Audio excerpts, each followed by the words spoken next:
ایران میں امریکی فوج کی طرف سے مسلسل حملے جاری ہیں۔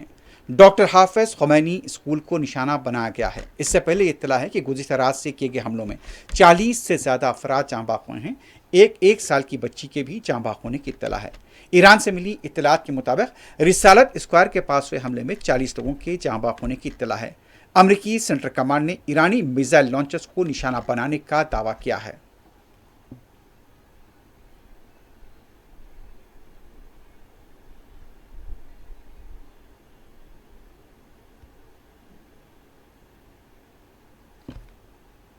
دوسری طرف لبنان کے جنوبی علاقوں پر مسلسل اسرائیلی فوج کے حملے جاری ہیں۔ گزشتہ رات کے بعد آج صبح سریفہ، ریحان چقرہ، عین التنیسی اور مغربی بیکا کے علاقوں پر زبردست حملے کیے گئے۔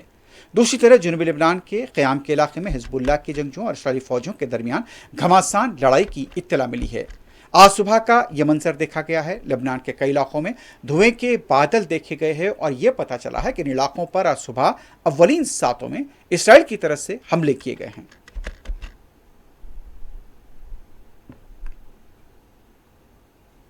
دوسری طرف حزب اللہ نے قیام کے علاقے میں اسرائیل کے حملے کو ناکام بنانے کا دعویٰ کیا ہے۔ مزاحمتی تنظیم نے اعلان کیا کہ اس کے جنگجوؤں نے اسرائیلی فوج کی پیش رفت کو روک دیا ہے۔ بڑی تعداد میں اسرائیلی فوجیوں کو نقصان پہنچایا گیا ہے۔ یہ بھی بتایا گیا کہ اسرائیل کے 2 ٹینکس اڑا دیے گئے ہیں۔ اسرائیلی فوجوں پر اور اس کی دفاعی تنصیبات پر بھی حزب اللہ نے حملوں کا دعویٰ کیا ہے۔ کیرات چمونا کے علاقے میں حزب اللہ کے حملوں میں نقصانات کی اطلاع ہے۔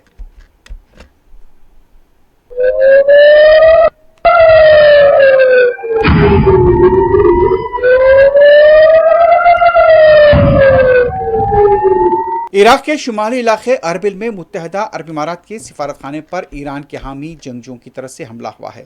اس حملے میں سفارت خانے کو نقصان ہوا لیکن کوئی جانی نقصان نہیں ہوا۔ سعودی عرب اور متحدہ عرب امارات نے اس حملے کی مذمت کرتے ہوئے اسے جنیوا کنونشن کی خلاف ورزی قرار دیا ہے۔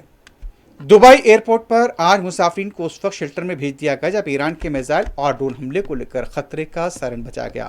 بتایا جاتا ہے کہ اچانک ایئرپورٹ پر سائرن بجنے سے افراتفری ہوئی۔ فوری مسافرین کو شیلٹر ہوم پہنچا دیا گیا۔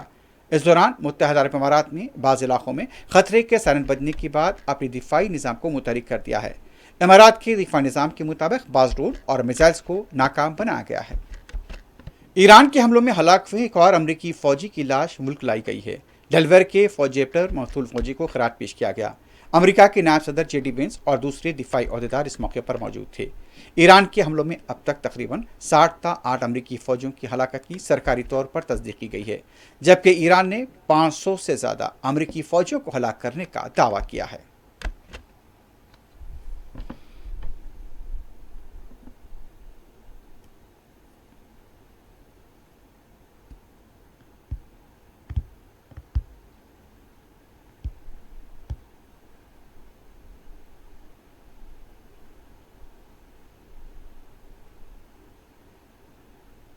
خلیجی ریاست بحرین کا دارالحکومت منامہ گزشتہ رات شدید ایران کی میزائل اور ڈرون حملوں کی زد میں رہا۔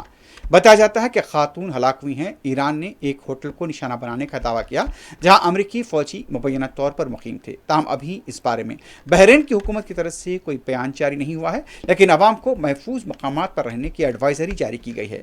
کئی مقامات پر گزشتہ رات سے آج صبح تک بھی خطرے کے سائرن سنے گئے ہیں۔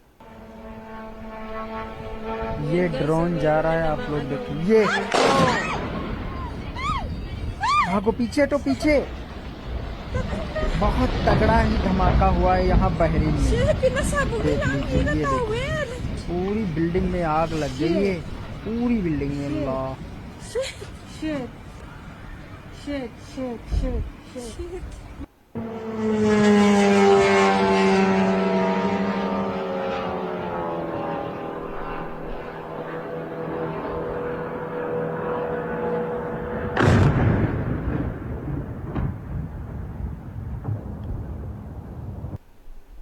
دوسری طرف کویت نے ایران کے 6 ڈرون ناکام بنانے کا دعویٰ کیا ہے۔